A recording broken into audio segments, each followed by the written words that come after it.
Excusez-moi Véronique, oui, mais je l'ai tellement entendu autour des tables, dans les réunions, qui consiste à dire on va réformer la Constitution et ça va tout régler. Dans la Constitution, il y a écrit « le peuple est indivisible ». Aujourd'hui, le président de la République, en 2019, a reçu les diasporas africaines, c'est des franco-africains, il reconnaît officiellement par cet acte, c'est sans précédent. C'est la première fois que la France n'est plus un pays indivisible. C'est écrit dans la Constitution, le président est garant du respect de l'identité des Français, qui est traduite dans les principes républicains, liberté, égalité, fraternité. Il est écrit dans la Constitution que la France est laïque. Si vous lisez Pierre Nora, l'historien qui a écrit Les lieux de mémoire, il explique bien que la République française n'est pas n'importe quelle république, que les principes républicains intègrent tout ce qui fait l'identité française et donc tout l'héritage à travers les siècles, dont ce que vous mentionnez, bien entendu. Alors justement, vous dites quelque chose de très juste ou pas. En tout cas, quand on vous écoute, vous dites très bien la même chose ailleurs et dans d'autres médias. Emmanuel Macron commet une grave erreur dans sa stratégie face à l'islamisme. Ça veut dire que vous visez directement aussi le président de la République ? Je pense que si j'avais quelque chose à lui dire, alors je vais faire une confidence, il voulait me voir et ça a bloqué au niveau de l'Élysée, pour vous dire. Il m'a écrit, il souhaitait me rencontrer. À quel niveau ça a bloqué ? Donc s'il écoute l'émission, il m'a écrit en juin 2019, de sa main, qu'il souhaitait me rencontrer. Il y a eu un barrage à l'Élysée. Par contre, il a rencontré tous ceux qui étaient contre la laïcité, etc. Parenthèse.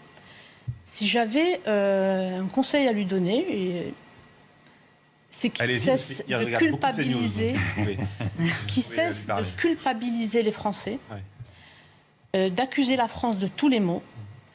Le fait d'avoir dit sur une terre étrangère, d'accuser la France de crimes contre l'humanité, c'est cataclysmique en termes de conséquences. Tout à fait.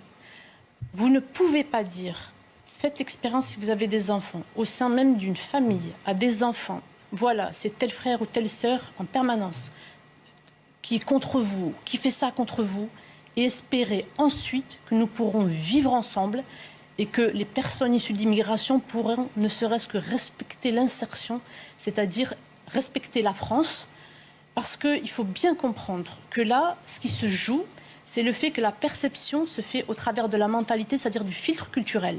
L'Occident, puisque vous parliez de la chrétienté, parle d'amour. La plupart du reste des peuples, donc pas que les peuples musulmans, eux parlent respect et sens de l'honneur.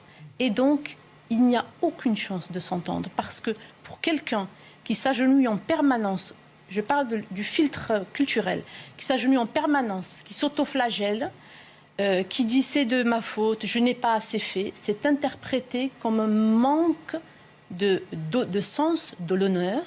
Comme une soumission quelque part aussi ? Quand vous parliez des élites qui tremblent, effectivement elles tremblent comme des feuilles parfois, c'est interprété dans des cultures viriles comme étant une absence de virilité et donc une invitation au mépris et au non-respect. Donc voyez où est-ce qu'on en est et voyez comme c'est très compliqué et c'est pour ça que ça ne va pas se réduire à quelques injonctions où on va faire de la loi de rénovation urbaine. C'est beaucoup plus complexe qu'il paraît. Yvan Yaoufal. Le discours médiatique aujourd'hui met en scène la culture américaine woke, la cancel culture, c'est-à-dire une culture du ressentiment des minorités contre l'oppresseur blanc, occidental, mâle en règle générale, et l'on semble découvrir ceci comme étant importé des États-Unis.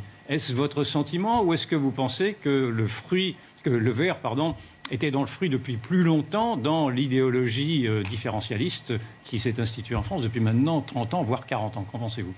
Oui, je suis très heureuse, Yvan, que vous posiez cette question, parce qu'en réalité, ce qui nous arrive était déjà effectivement en préparation et ça ne nous vient pas des États-Unis.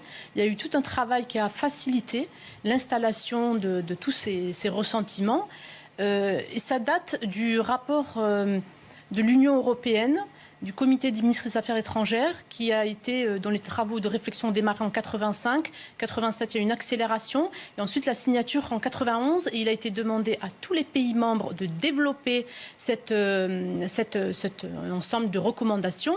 Et dans mon livre, justement, je donne les références de ce rapport. Il faut aller le lire. Alors, rappelez-le, on peut le lire où dans mon livre, je cite tout, mais sinon en ligne. On voit à l'antenne dès maintenant, regardez. Très bien. Voilà, les et choses puis, sont bien faites. Je donne toujours le lien qui va permettre au lecteur d'aller lire de lui-même, parce que ça vaut le détour. Oui, ça vaut le détour. Et donc, tous les domaines de la vie quotidienne dans les pays de l'Union européenne sont pris en considération. Vous avez le domaine de l'école. Il faut que l'école aille vers une éducation pluriethnique, pluriculturelle. Il est mentionné, ce sont les termes qui sont employés dans le rapport, il est mentionné, il est demandé aux États membres d'aller vers le fait de dire que toutes les cultures se valent et un relativisme, on parle de relativisme culturel. Il est demandé à la police d'être accommodante, à la justice de prendre en compte dans ses décisions de justice une certaine approche qui permettrait de prendre en considération l'origine ethnique et culturelle. Il est demandé aux médias de taire l'origine des délinquants.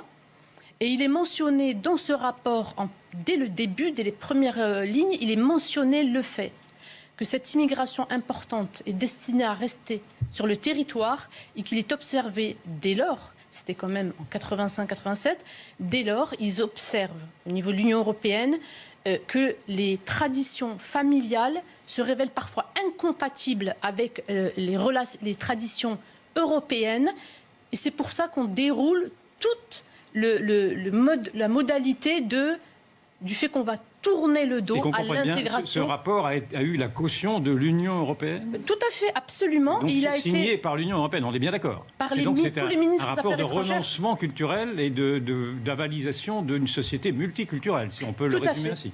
Complètement. Et je dois tout de même dire ici qu'au nom du principe de subsidiarité, les gouvernants français, comme les autres gouvernants des autres pays, n'étaient pas obligés d'appliquer à la lettre. C'était des recommandations, ce n'était pas des obligations.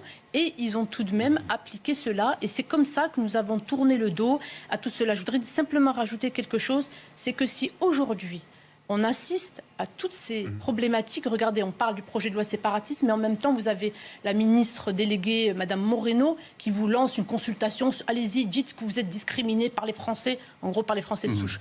Donc rendez-vous compte, si tout cela a lieu, c'est parce qu'on donne, depuis un certain nombre d'années, une prime à la non-assimilation.